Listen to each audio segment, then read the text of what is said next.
Hey you, are you successful? Think about it. What the hell does it even mean? For some people it might be kicking the winning goal after the siren. For someone else, it might be a holiday home in Byron Bay. For someone else, it might be fame and fortune. The thing is, we get caught up in this idea of success and we don't even really know what it is. So we're going to pull, prod and poke what success actually means by talking to people who've achieved it. It's Success the Podcast, and it's available on iTunes or wherever you get your podcasts.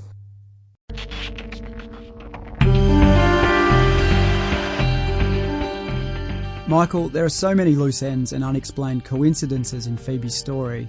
It's hard to include them all in the podcast without going off into constant diversions and speculation. Right, Rich, so we thought it was worth doing a mini episode to discuss some of them. And the first one you wanted to talk about was this mysterious phone number that was found in Phoebe's jeans. Yeah, this was a bit weird.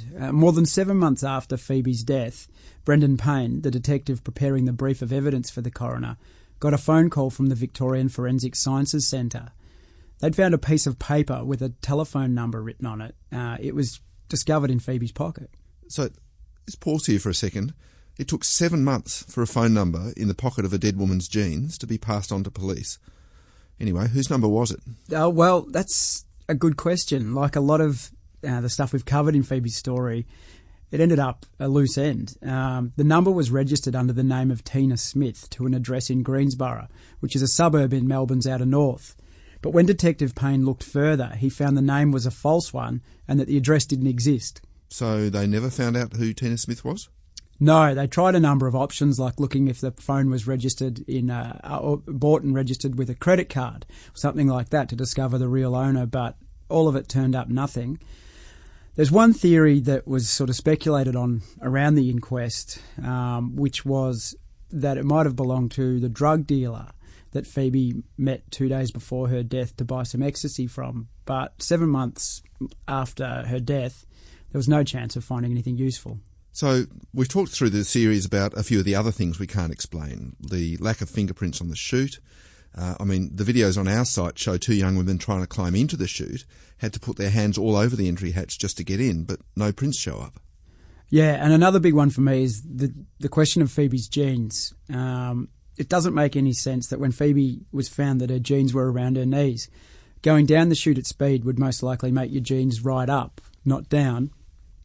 But if they were around her knees when she went in, it would have made it almost impossible for her to climb in the chute by herself.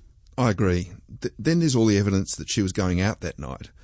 Would you seriously leave your hair straightener plugged in and switched on if you're about to put yourself into a garbage chute? And she also had her sunglasses on her head. Yeah, but the coroner found steel knocks played a big role in Phoebe's death, and there's no doubt steel knocks can cause people to do weird things. Then you look at all the things that weren't done after Phoebe's body was found, like the blood in the apartment and corridors. Not all of it was tested. Phones weren't seized or went missing, the crime scenes weren't sealed off properly, and the CCTV footage not collected. And then there's a question of how some of Ant's friends and relatives managed to get into the Valencia building on the night of Phoebe's death without showing up on any of the swipe card records. So that makes you wonder how accurate the swipe card records were for during the day and whether anybody else was able to get up and down into the building.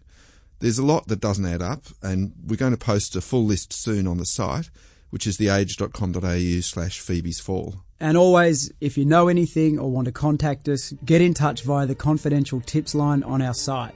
Meanwhile, the 6th and final episode of Phoebe's Fall is out soon.